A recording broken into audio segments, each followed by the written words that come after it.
livre com acadêmicos do Baixo Augusta, de entrevistas com os presidenciáveis nessa corrida presidencial que começa agora.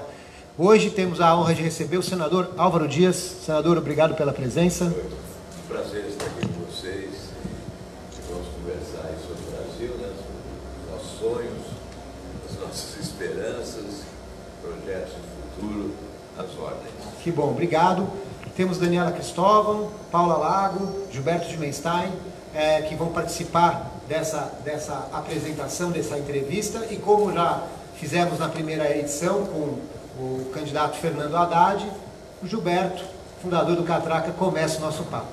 Suponhamos que você seja eleito presidente, sentou na cadeira. Quais são as 3 coisas que você faria de imediato pelo país? Olha, primeiramente dizer ao país, nós iniciamos agora a refundação da República. Aquele sistema corrupto de governo está sepultado. Esse balcão de negócio, fábrica de escândalo, loteamento acabou. Não há mais o aparelhamento do Estado. Aqui está a equipe, é uma equipe técnica, qualificada tecnicamente, uma equipe escolhida pelo presidente, ouvindo a sociedade e buscando os melhores para cada área de governo, né? E uma equipe reduzida, não essa dimensão toda, né? Chegamos a ter 40 ministérios, né, em determinado momento, 14 ou 15 ministérios, mas aí começa a reforma constitucional, talvez seja o primeiro ponto para a refundação da República, é você encaminhar ao Congresso uma proposta de reforma constitucional que ofereça os mecanismos necessários para a promoção das outras reformas, já que há um conjunto de reformas. Na prática significa o que isso? Significa substituir o atual sistema, né?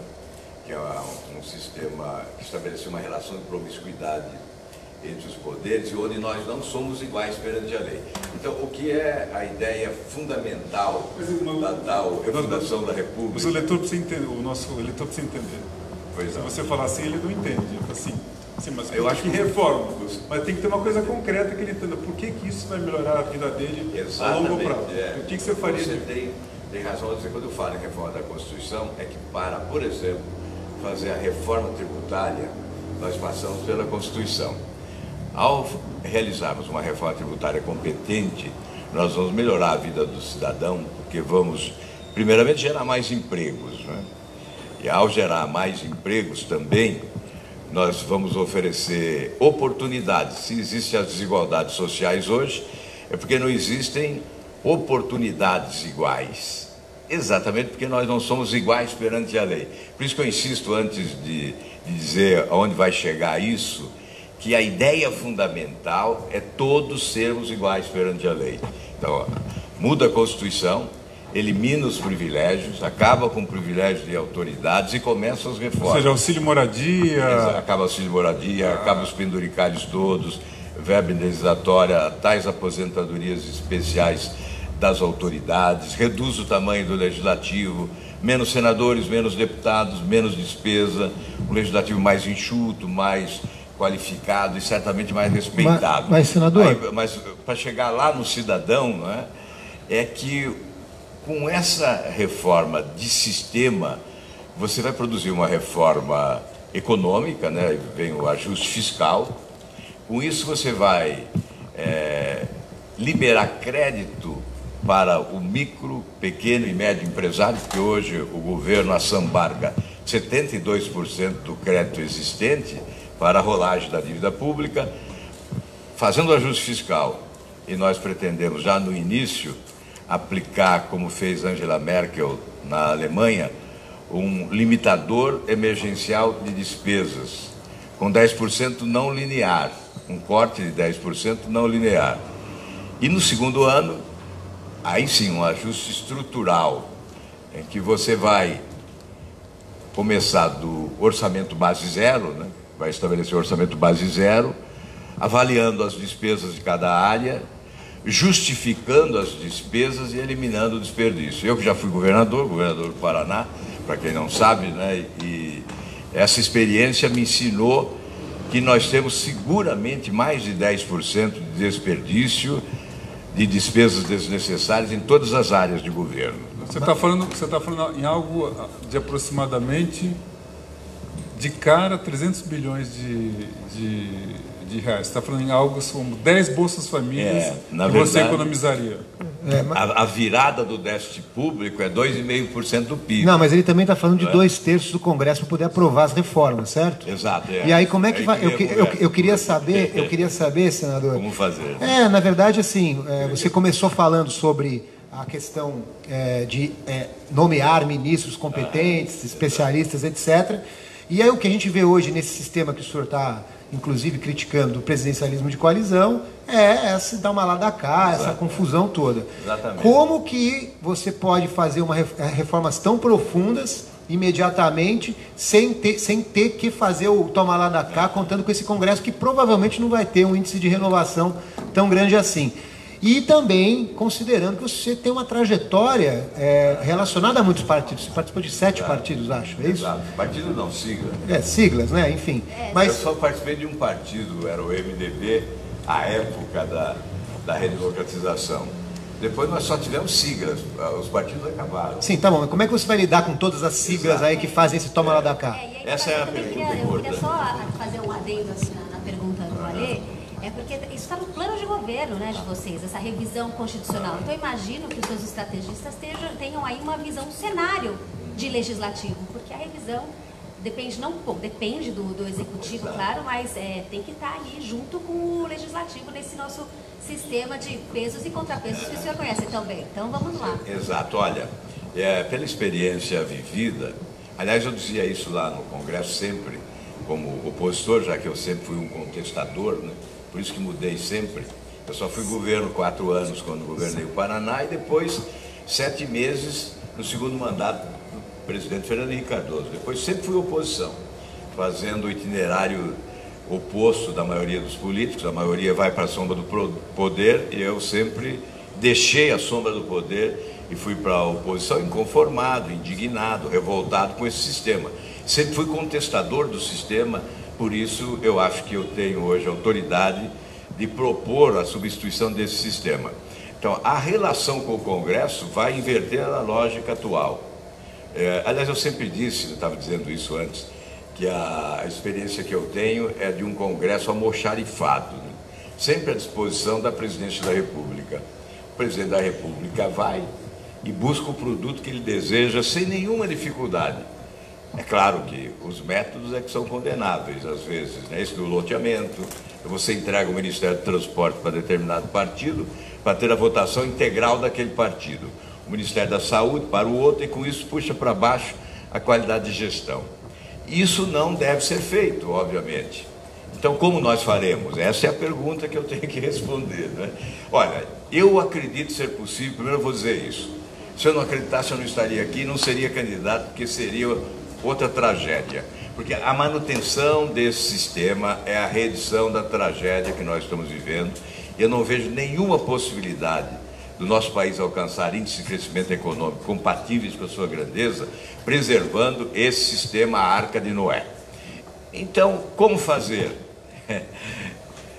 É um governo suprapartidário, não de conluio partidário, não de coalizão de siglas, mas um governo acima das siglas, em razão da gravidade da crise que nós estamos vivendo, convocando as pessoas de bem da política, que existem em todos os partidos, e indo além da política, indo para as universidades, para as instituições, para as religiões, para as associações, entidades, sindicatos, federações, confederações, forças vivas do país, num verdadeiro mutirão de mudança. E por isso eu digo, o presidente da República tem que ser, nesta gestão, 50% capacidade de gestão, coragem de mudança, e 50% comunicação. Tem que ter capacidade de se comunicar com a sociedade, para convencê-la de que nós só temos esse caminho a seguir. Então, por exemplo, qualquer pessoa... E aí o Congresso, só para concluir, eu estou sendo prolixo aqui, mas me perdoem, é que o assunto é tão importante, a resposta ela suscita a necessidade dessa exposição.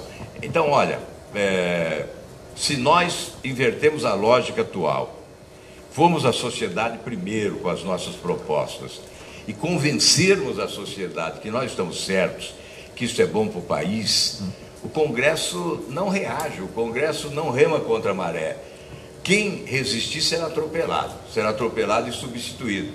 Quando eu vi o povo nas ruas, aqui na Avenida Paulista, em todo o país, multidões nas ruas, pedindo o fim da corrupção, combatendo a corrupção, pedindo saúde melhor, etc., eu vi a força que tem o povo. O Congresso dança a música que toca a presidência, porque é um presidencialismo de muito poder. Aí diz, tem muita corrupção no Congresso. Tem sim, porque do outro lado da rua tem o corruptor, que é o presidente da República. Então, se nós tivermos um presidente sério, com coragem de promover mudança, eu creio que o Congresso vai se reabilitar. Ele vai recuperar a sua imagem. Porque tem uma situação paradoxal no Brasil. Sem um Congresso, com esse Congresso, sem um Congresso você não consegue governar, mas também com um Congresso você também não consegue governar. Você fica de mãos amarradas. E aí a questão que eu coloco, eu já te passo, que é o seguinte: qualquer pessoa que faça 2, 3 contas ali, não precisa ser um gênio, sabe que se não fizer reforma da Previdência, não vai ter dinheiro para a saúde, para a educação, não vai ter dinheiro. É como uma casa que o sujeito gastou tudo em farra, bebidas. E a pergunta é o seguinte: não se está conseguindo comunicar que se não cortar os privilégios, se não mudar, o país vai quebrar? O que acontece? Essa é a comunicação necessária. Convencimento. Se nós não convencermos a sociedade que esse é o caminho, aí tudo estará perdido. Mas eu acredito na força da sociedade. Eu acho que nenhum governante a utilizou como deveria utilizar. Preferiram outros caminhos que consideraram mais fáceis, né? Instala um balcão, compra o deputado, compra o voto do deputado, compra o partido e aprova. Aí vem mensalão, vem sanguessugas, vem vampiros, vem filhos do petrolão, e os chupins da República fazem a farra e o povo sofre as consequências. Então nós temos que acreditar na força da sociedade. É nisso que eu acredito, é nisso que eu aposto, é por isso que eu estou nesta empreitada. Eu espero ser o cumprimento de uma missão, espero poder deixar um legado de mudança no país e certamente, se eleito, isso será feito, com todas as consequências. Você falou de uma reforma da Previdência. É a reforma da Previdência, é o fim dos benefícios, né, das autoridades, dos privilégios das autoridades, porque a sensação que fica para a população é que república não há. Por quê? Porque uma minoria assalta o poder, explora o esforço de todos para preservar os seus elitismos, os seus privilégios. Essa é a sensação, por isso que está difícil hoje conversar com a população, né? Nós não conseguimos convencer que nós estamos sendo sinceros, nós estamos desacreditados. Então, quando me perguntam qual é o seu maior adversário, eu digo o descrédito. Vencer o descrédito é mais difícil do que vencer qualquer adversário, por mais poderoso que ele possa ser nesta campanha. O senhor falou em reforma da Previdência. Qual que é o modelo que o senhor defende? Qual que é essa sua reforma da Previdência? Olha, nós temos discutido muito, não é, a reforma da Previdência, e eu tive a primazia de ter um vice que é um grande escriba de programas de governo, né, que escreve programas de governo há muito tempo, Tancredo Neves e outros presidentes, né, que tem uma formação econômica que foi... Mas não é seu posto Ipiranga, não, né? Não, de jeito nenhum. Nós não temos posto Ipiranga, nós temos uma grande parceria, aliás, houve convergência em razão das propostas. Estou falando do Paulo Rabelo de Castro, né, que é um economista de muita competência e que tem nos ajudado muito. Então, qual é a nossa proposta de reforma da Previdência? Ela não coloca a mão no bolso do aposentado, não vai colocar a mão no bolso do trabalhador. Evidentemente, nós temos que ter muita transparência e contar para o Brasil o que aconteceu com a Previdência Social, né? E dizer, olha, por que tem 400 bilhões de inadimplência e o governo não recebe? Isso tudo tem que ser dito para a sociedade, com a maior transparência e absoluta correção. E depois, sim, aí vamos conversar. Primeiro, andar de cima, o último degrau da escada, vamos eliminar privilégios, vamos alcançar primeiro os poderosos. Não vamos chamar o pobre para tapar o buraco que foi aberto pelos poderosos. Então, que reforma da Previdência é essa? É aquela da conta individualizada, capitalizada. Cada cidadão terá a conta para a aposentadoria futura, ele vai contribuir para ele mesmo. No sistema atual, todos contribuem para todos. E uns podem mais que outros. E outros ganham menos do que outros, não é? Então, nesta não. Ele vai contribuir para ele mesmo, numa conta individualizada. Nós vamos instituir um fundão que será constituído pelos ativos das empresas estatais. Vocês sabem que as empresas estatais não pertencem ao governo, pertencem ao povo brasileiro. Elas devem ser devolvidas ao povo brasileiro. Elas foram tomadas através das contribuições. Foram privatizadas por grupos de poder. Elas foram exatamente... Essa é uma privatização. Nós temos que restatizá-las num primeiro momento. Os ativos dessas empresas estatais constituirão esse chamado fundão, que será administrado por 19 conselheiros. Poderia ser 20, eu optei por 19, por causa do número do candidato, 19 conselheiros. O BNDESPAR à frente.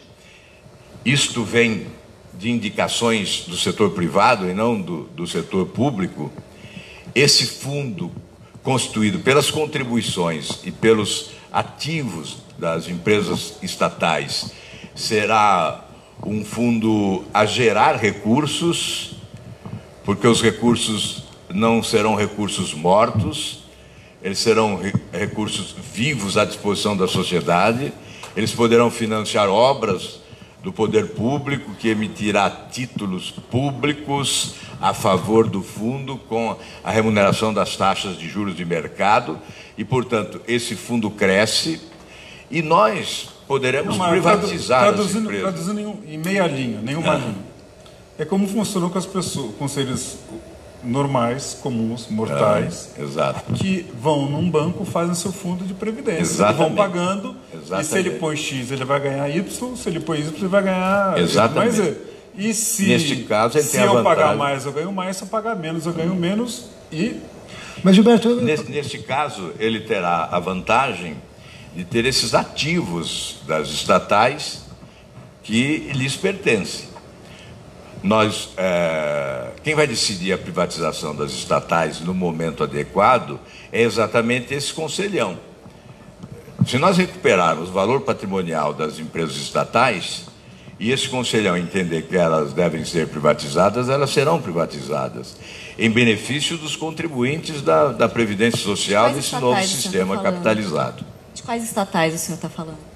São 146 estatais. Digo, essas que, na verdade, são 146 estatais federais, com 504 mil servidores públicos. Mas essa privatização inclui Petrobras, Eletrobras? No entorno da Petrobras, né? Prospecção, exploração, distribuição, refinarias, não só aquelas que não têm nada a ver com Petrobras, né? Tem fábrica de ração na Petrobras. Aliás, há empresas que não poderão nem ser privatizadas, serão desativadas, como aquela do Trem-Bala, por exemplo, que tem sede lá no Palácio do Planalto. Existe essa empresa, a empresa do Trem-Bala. Não tem trem, nem bala, nem trilho, mas tem funcionário, tem salário e tem despesa. Tem uma pergunta da Daniela aqui, senador, pode. Bem, senador, numa entrevista na Globo News, o senhor falou de liberar o acesso a armas de fogo, não como uma forma de segurança pública, né? O senhor deixou claro isso, mas para fazer valer o referendo de 2005. E referendo esse, Democracia Direta, que é bastante caro, aí é uma das plataformas do seu atual partido, do Podemos, né? Então, o que eu gostaria de saber é se o senhor assumindo a presidência da República, uma mudança nessa legislação de acesso à arma, viria por um projeto do Poder Executivo? Olha, primeiro dizer que eu acho que exageram na importância desse tema, não você, mas candidatos, exageram colocando como se fosse política de segurança pública para o Brasil, uma política de Estado de segurança pública, colocar o revólver na cinta. Está resolvido o problema da segurança no país, né? É evidente que nós não tratamos desse assunto dessa maneira, nós tratamos aí no campo do livre-arbítrio, a liberdade que deve ter o cidadão, o direito à legítima defesa. O Estado não está oferecendo a segurança que lhe cabe oferecer. Há localidades longínquas desprotegidas, especialmente na área rural. Houve um plebiscito, nós temos que respeitar a soberania popular, 62%. Né? Mas aí tudo que você falou é política de segurança.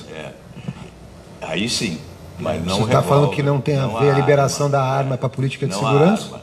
Não há arma. É claro, se você dar a proteção ao morador da localidade longínqua, é uma responsabilidade do Estado, aí é política de segurança pública, não de governo, mas de Estado, que deve ser de Estado. Então é evidente que nós vamos flexibilizar a legislação para a possibilidade do porte de arma, impondo responsabilidades diante de eventuais exageros, mas nós sabemos que isso não é solução. Isso não exime o Estado brasileiro da responsabilidade de oferecer segurança. Olha, tem um número que eu fico perturbado quando eu me lembro dele. Em 10 anos, a tragédia que foi isso, né? O drama que foi isso, em 10 anos, de 2006 a 2016, o Brasil sepultou 324 mil jovens de 14 a 25 anos assassinados. Em 2017, 62 mil homicídios, né? Que tem muito a ver com a política de combate às drogas, a guerra às drogas que é feita, que promove o genocídio da população jovem negra nas periferias, nos centros urbanos. Qual é a sua opinião?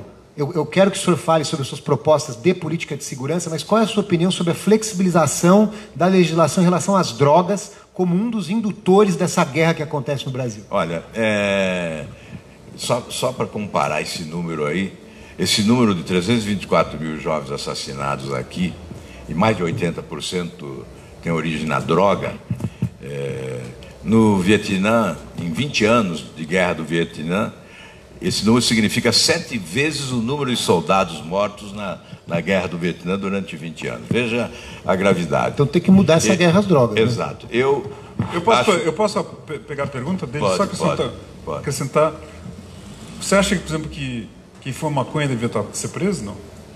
Não, o consumidor não. Ele tem que ter a oportunidade da reabilitação, se desejar. Mas eu acho que devemos ser implacáveis contra a produção e o tráfico de drogas, instituindo uma frente latino-americana de combate à produção e o tráfico de drogas, frente a essa vinculada à Organização dos Estados Americanos. O Brasil pode liderar isso. Por quê? Porque nós temos uma faixa de fronteira enorme, mais de 17 mil quilômetros, aberta ao tráfico e ao contrabando de armas, sem monitoramento, e sem investimento em inteligência para prevenir. E sem usar o exército na faixa de fronteira, que ali sim você pode usar. Mas, senador, pelo que eu entendi, então, você a partir do momento que você tira a prisão, da prisão o usuário, você diminui a população carcerária, o que é um ponto positivo, mas, do ponto de vista da guerra às drogas, não muda nada, porque você pode falar vários fatores de incremento da guerra às drogas, melhorar controle de fronteiras, melhorar equipamentos, etc., mas a guerra continua, o que na prática permanece e perpetua essa condição trágica do homicídio no Brasil. Aí vai depender do sucesso no combate à produção e ao tráfico. Se você reduzir a produção e o tráfico, vai reduzir o consumo. E se você oferecer mecanismos de recuperação dos dependentes, também você vai reduzir. Mas como vai reduzir? Não, é só, Gilberto, como que vai reduzir essa produção e o tráfico com a situação atual das polícias no Brasil, em curto prazo? Porque o negócio está acontecendo agora, as pessoas estão morrendo agora, senador. Milagre não existe, nós temos que ter algum tempo. Então vai deixar morrendo um tempo até melhorar. Porque não existe milagre para salvar. O que nós podemos fazer é agir com competência e com autoridade. Então você não considera mudar a política de drogas? Não, nesse aspecto não. A liberação eu acho que agrava. E já há experiência nesse sentido. E já há experiência também no sentido que melhora. A Holanda era um exemplo positivo citado sempre e se tornou um exemplo extremamente negativo. O que você acha pior? o álcool ou a maconha? Sinceramente, em termos, você foi governador. Aí é mais para a ciência deliberada. Não. Eu acho que, inclusive, quanto se gasta mais o canabidiol, né, é utilizado cientificamente para curar. Então é evidente que você pode se utilizar da maconha com a orientação científica e, obviamente, com a fiscalização. Nesse aspecto, nós concordamos que há que se liberar para o uso científico, obviamente com a fiscalização. Nós temos a Anvisa com a responsabilidade dessa fiscalização. Mas o que eu quero dizer é que há problemas complexos. Ninguém ignora a complexidade desse tema e que vale o debate, vale a discussão. Sim, mas, senador, é justamente isso que a gente quer fazer aqui. Exato. O que eu vejo como iniciativa necessária, primeiro, é restabelecer a autoridade no país. A autoridade se desconstituiu no Brasil, a autoridade afrouxou. E no combate à criminalidade é fundamental a autoridade. Eu vi muito isso no Paraná, quando era governador, que houve uma redução brutal da criminalidade no estado. O roubo de veículos, por exemplo. O Paraná era o terceiro em roubo de veículos, se tornou o 23º entre os estados, em que pese a proximidade ali da fronteira com o Paraguai. E isto, as seguradoras diziam que era em razão da autoridade imposta pelo governador. No Brasil, a autoridade afrouxou. Quando a autoridade não se impõe, a marginalidade se sobrepõe e, obviamente, a violência cresce da forma avassaladora como cresceu. Então esse é um ponto. Outra coisa de recursos, né? Dizem, não temos dinheiro. Mas na verdade nós gastamos mais do que quase todos esses países da OCDE em segurança pública. Então o que falta é competência. No Brasil nós temos um mapa do crime, nós sabemos quais as cidades e bairros onde há o maior índice de crime, quais os dias da semana, sexta, sábado e domingo, e em que horário, é das 5 da tarde à 1 da madrugada. Então, o governo tem um mapa, mas não se organiza, não planeja para enfrentar o crime. Deixa eu colocar uma questão que talvez seja as questões mais prementes aqui dessa eleição. O candidato Bolsonaro, que, como todo mundo sabe, tem soluções simplórias, superficiais, baseadas em chavões sobre a temática da segurança, como se distribuir armas, fosse resolver alguma coisa. Você imagine se vai resolver. Mesmo que um presidente que não seja tão simplório como ele, que tenha alguma visão, estiver preocupado com a segurança e vire presidente, você já foi governador. Quem cuida de 80% da questão da segurança, de 80%, 70%, é o Estado, não é o presidente. É claro que tem um papel federal, o presidente tem que recuperar o protagonismo agora. Então, mas tem que recuperar ele nem tem o dinheiro suficiente assim. Se os governadores não entrarem nisso, o presidente vai estar falando uma mentira. Olha, eu disse que dinheiro tem, não tem competência. Inclusive, eu aprovei um projeto no Senado, que ficou parado na Câmara até hoje, que obriga o presidente da República, o ministro da Justiça, a aplicar a totalidade dos recursos consignados no orçamento da União para a segurança pública. Porque a execução orçamentária no campo da segurança também é pífia, 20%. O resto é consignado para atender a necessidade do superávit primário, né? Então, esse projeto determina a aplicação integral dos recursos sob pena de crime de responsabilidade que implica impeachment do presidente e do ministro da Justiça. Foi aprovado no Senado, está parado na Câmara. Isso para garantir recursos para os estados atenderem às necessidades da segurança. Mas agora o presidente da República, nessa nova fase, ele tem que assumir o protagonismo, instituindo uma política de segurança de Estado e não de governo, que seja permanente, estabelecer interação entre as várias polícias, né, todas as forças policiais, instrumentalizando-as adequadamente, não é? E usando, principalmente na faixa de fronteira, o Exército Nacional, com investimentos em área de inteligência, quem sabe trazendo os países fronteiriços, como Paraguai, Argentina, para convênios no campo da inteligência, proporcionando o monitoramento adequado. Veja, esse CISFRON que tem lá na Tríplice Fronteira, deveria já estar concluído em 2020. Houve uma prorrogação do seu cronograma para 2035. São necessários 12 bilhões de reais. O governo diz que não tem.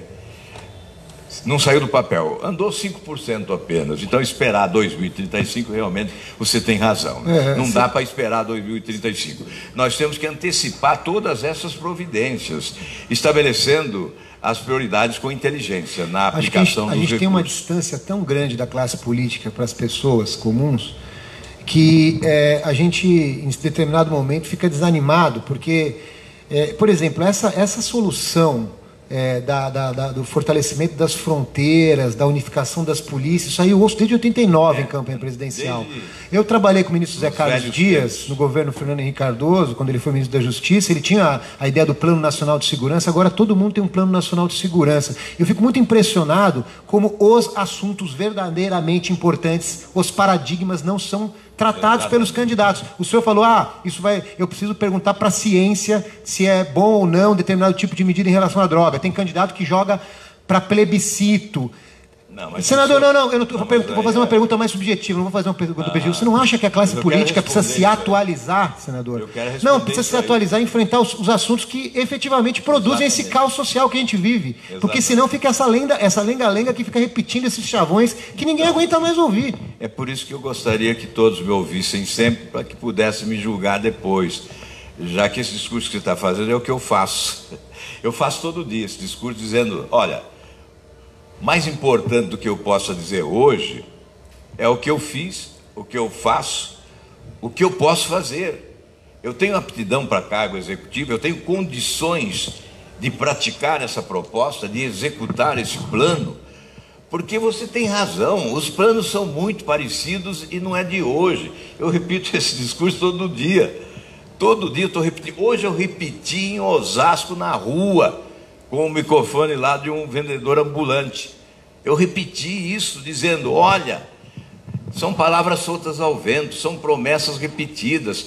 Nós temos ótimos formuladores de programa, grandes escribas de planos de metas. O meu é sensacional, o Paulo Rabelo é sensacional, escreve muito bem os programas de governo. E eu digo mais, se o adversário apresentar uma boa proposta e eu for presidente, eu vou aproveitar a proposta do meu adversário. Mas é preciso saber fazer, é preciso ter já credenciais como executivo. Eu fui governador do Paraná, então é possível olhar e verificar como se desenvolveu o governo do Paraná num tempo de crise, uma crise brutal, uma crise... Olha, foi a maior crise financeira da história da administração pública brasileira. A inflação era mais de 80% ao mês, era impossível planejar para a semana seguinte. A maior crise não foi da Dilma? E nós concluímos... não, mas não foi da Dilma? Nós concluímos o governo, segundo o Joemir Betting. Joemir Betting disse o seguinte, apenas um Estado brasileiro, apenas um, conclui o mandato com superávit, dinheiro em caixa, um grande programa de obras realizado, um milagre operado por um par de santos, reforma administrativa e saneamento financeiro. Quer dizer, é isso que o Brasil precisa, das reformas, do saneamento financeiro, para a obtenção de recursos que possam ser investidos em setores fundamentais como o da segurança pública. Você pode ter certeza que esse discurso antigo que nós estamos ouvindo e que cansa, que enjoa... Eu estou enjoado de ser político por causa disso, confesso. Às vezes fico com uma vontade doida, me sinto desconfortável.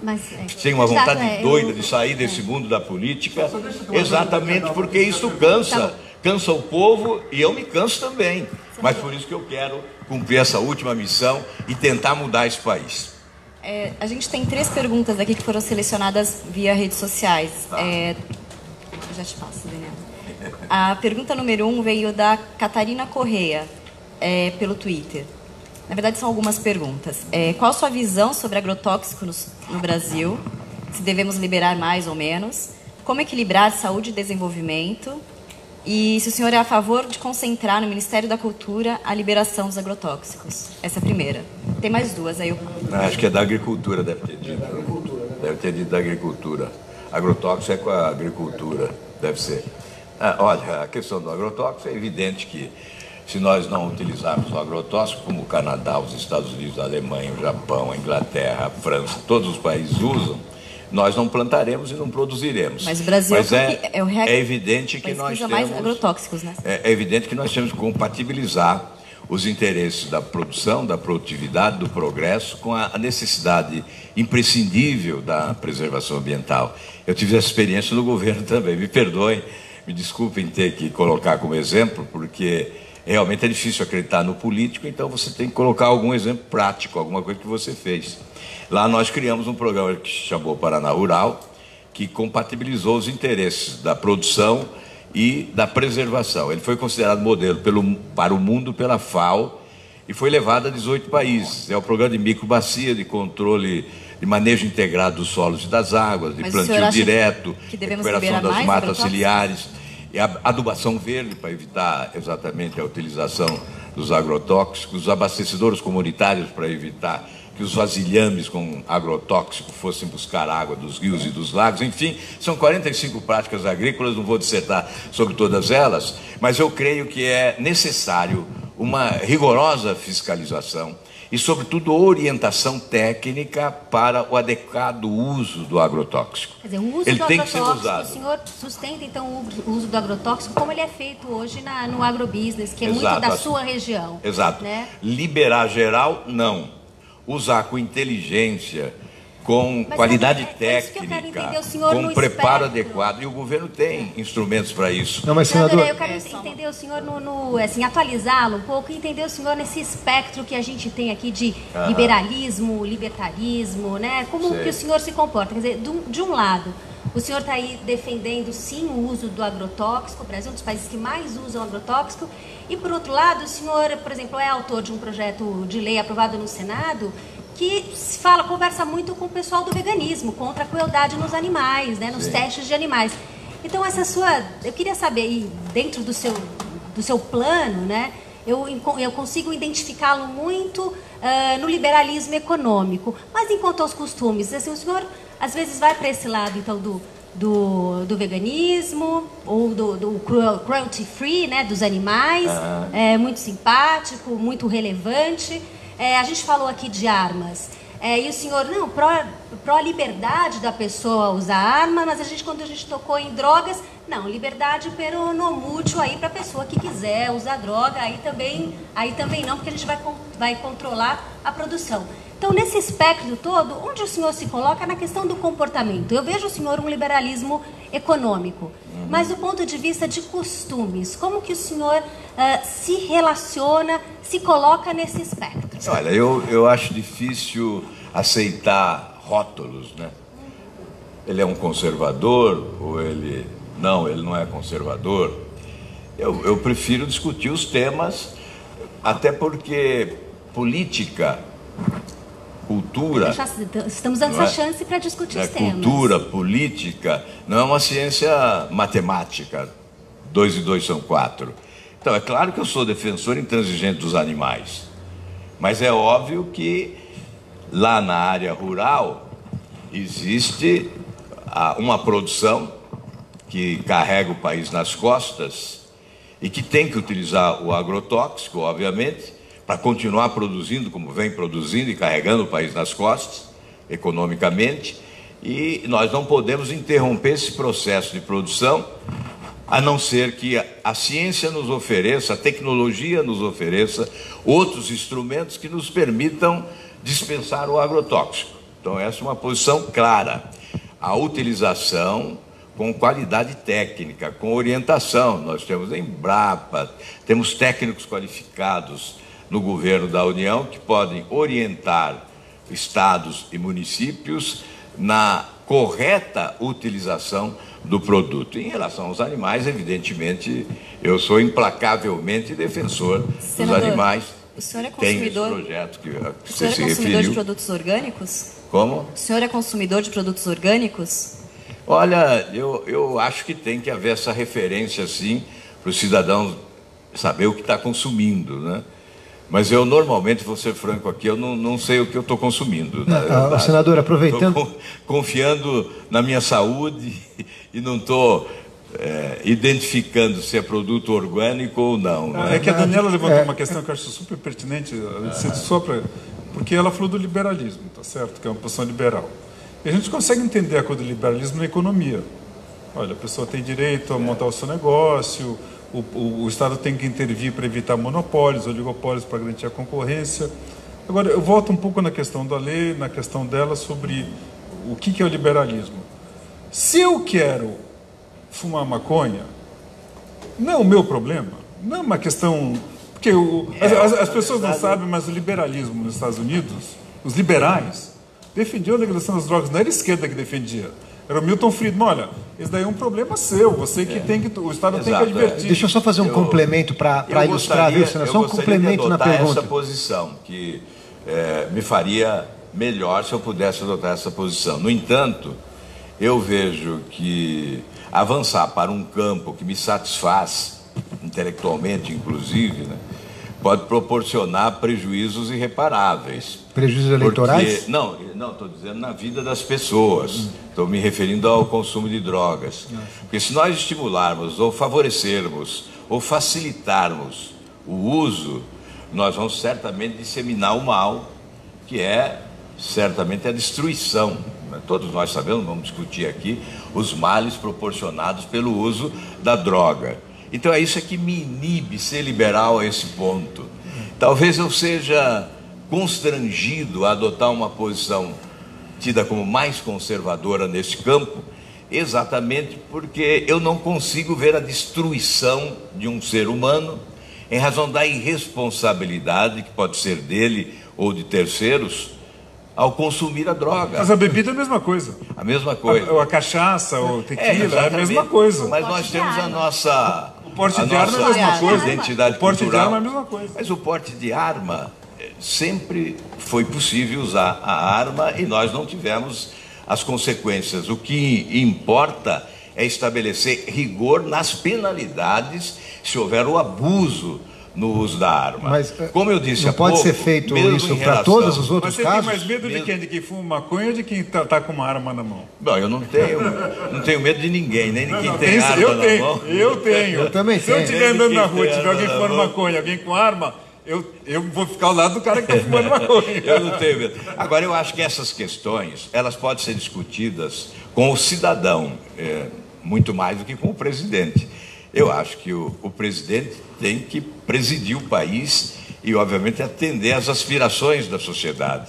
É por isso que o meu partido, ela fez referência a isso, né? Defende hoje... O seu partido ou sua sigla? A minha sigla, aliás, é verbo, né? O meu não é nem sigla, é verbo. Já que você está falando nisso, senador, para aproveitar uma curiosidade minha... É verbo, uma curiosidade minha. Verbo. Eu estudei no meu mestrado em filosofia política, muito a história do partido espanhol que rompeu com o bipartidarismo, que é o Podemos. Você não acha meio ridículo usar o nome do Podemos? É um oportunismo meio barato? Porque, assim, é meio patético, assim, né? Não tem nada a ver com o Podemos. Mas como não tem? Por que está usando o nome? Em defesa de quem adotou, porque não fui eu, mas quem adotou fez referência ao Obama. Yes, we can. Nós podemos. O Podemos da Espanha copiou o Obama? Senador, o Podemos é um partido que se chama Podemos. Não, mas o Podemos da Espanha... Não, o partido do Obama é o Partido Democrata, então, Estados Unidos. Você sabe que isso me incomoda. O Podemos da Espanha copiou o Obama? Não copiou o Obama, porque o Podemos é um partido de esquerda. Isso me incomoda menos. Também a gente podia falar... Eu vou entrar em defesa do Álvaro. Também você podia falar que o DEM, que os democratas... Também. Não, é claro. Mas eu não o que queria me incomoda... Eu até defendi outra tese, né? Mas eu ingressei depois do partido... Não, porque um candidato mais parecido com o Podemos é o Guilherme Boulos, mas eu não gosto, é o Álvaro Dias. Mas não tem nada a ver Podemos com... espanhol. Não, mas não tem nada a ver com o Podemos da Espanha. O Podemos no Brasil, ele foi para a Europa, sim, conhecer a experiência europeia dos partidos, movimentos, que...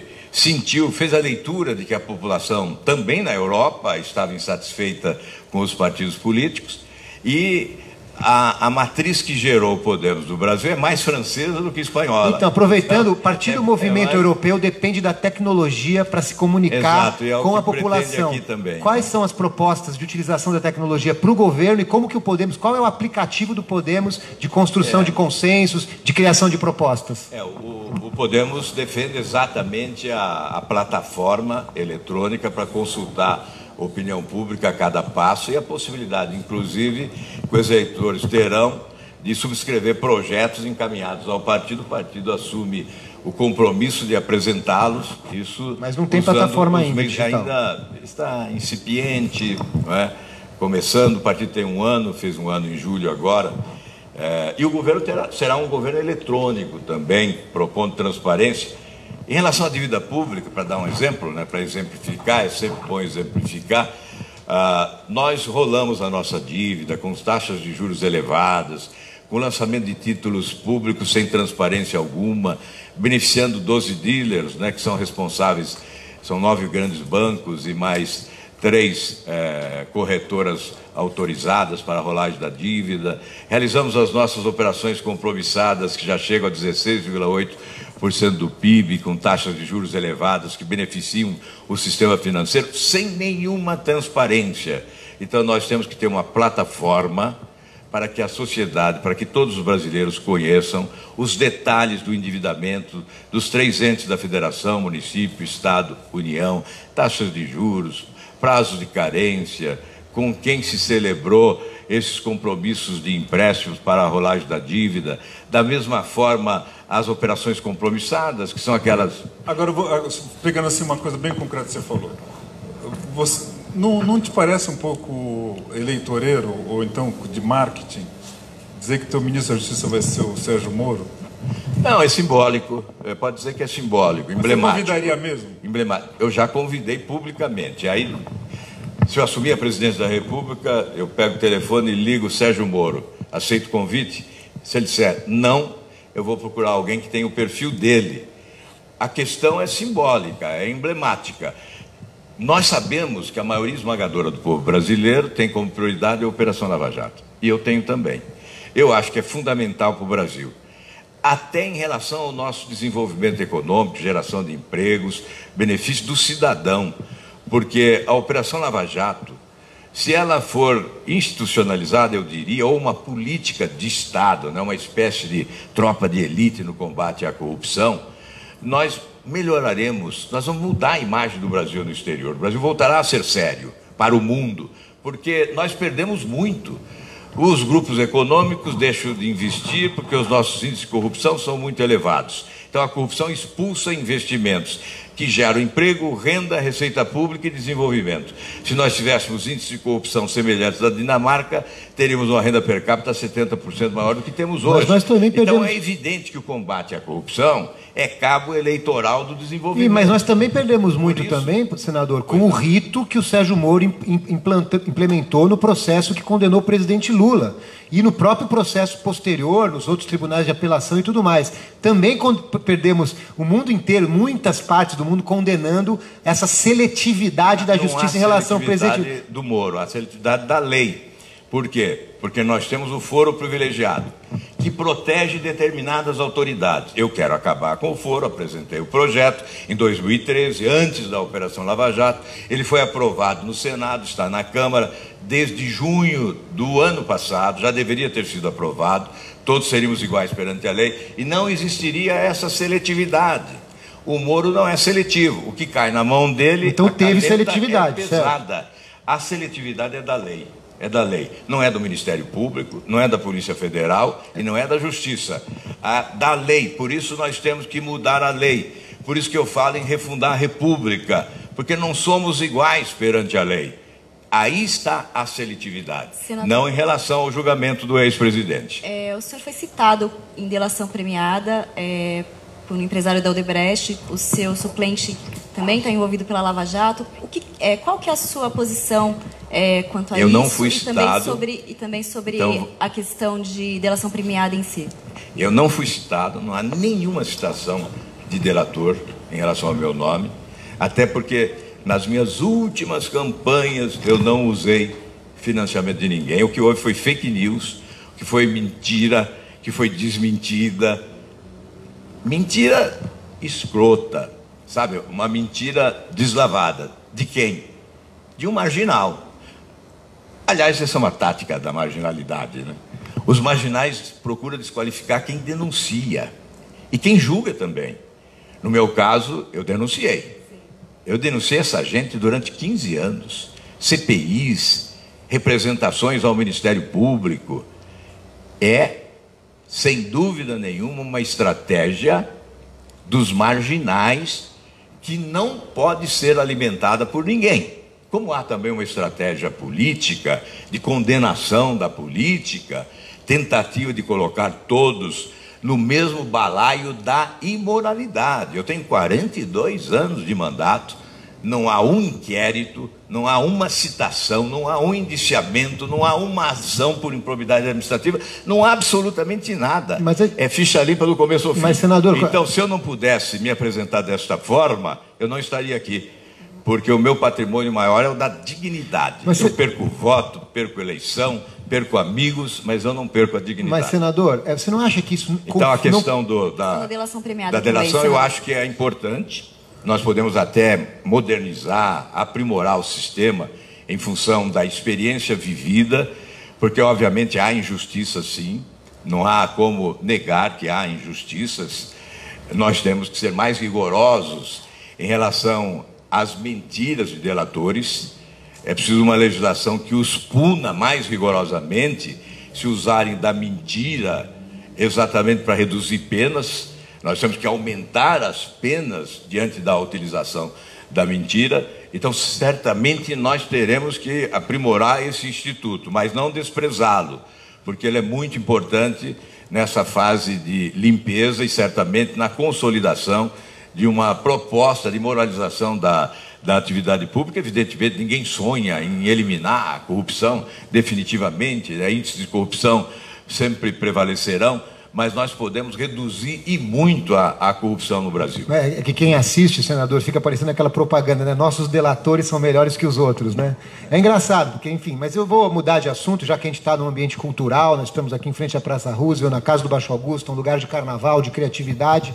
E aproveitando o gancho da Dani, que falou sobre essa relação entre liberalismo e conservadorismo, a gente vive aí num ambiente que um dos Frankensteins políticos que surgem é o cara ser a favor do livre mercado e contra a exposição de arte, né? Isso está virando meio moda.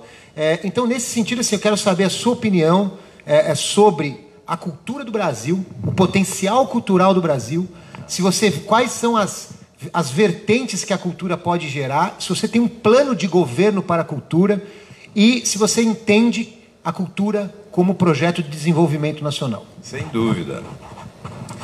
É claro, a educação e a cultura. Nós temos que alcançar índices de desenvolvimento compatíveis com os países do primeiro mundo, e isso nos leva a 3 grandes desafios, né? O mais rápido, célere, urgente é o ajuste fiscal, é o desafio dos investimentos e da produtividade, investimento em tecnologia, inovação e certamente em cultura.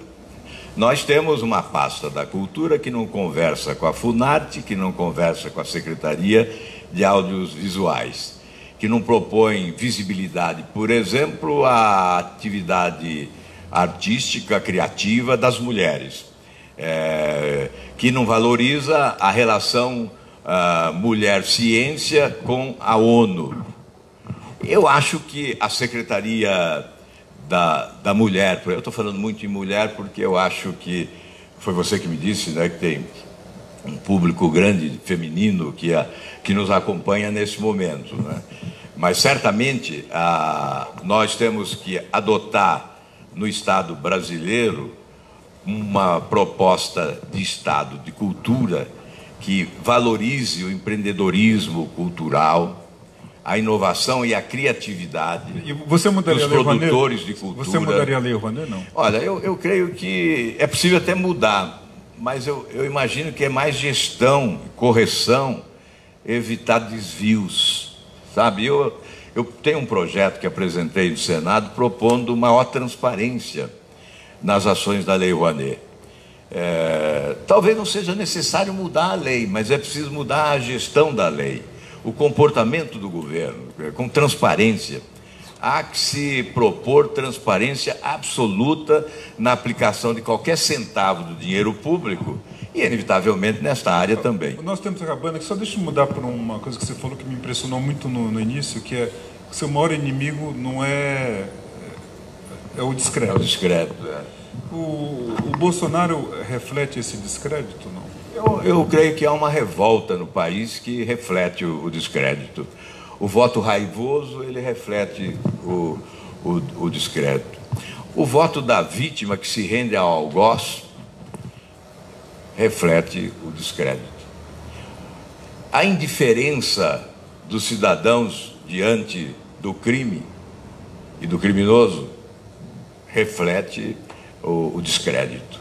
É o que nós estamos vivendo no Brasil.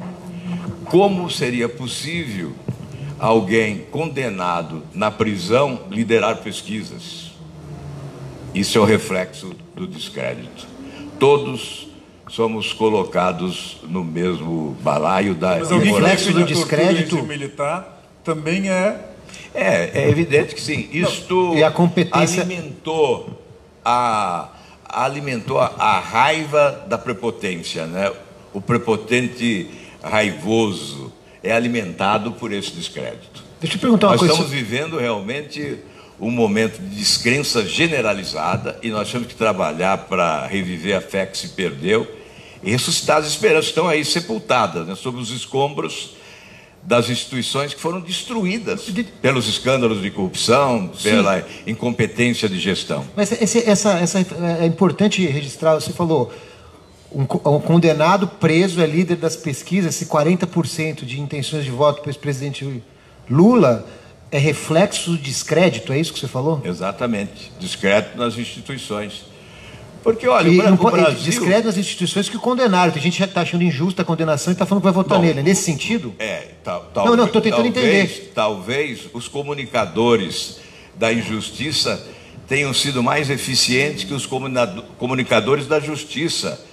Porque eu, particularmente, que acompanhei, que investiguei e que cheguei a pedir o impeachment do presidente Lula em 2006, porque ele liderou o processo de corrupção que nos levou ao mensalão, eu não consigo entender que alguém com lucidez possa interpretar essa decisão da justiça como uma decisão injusta.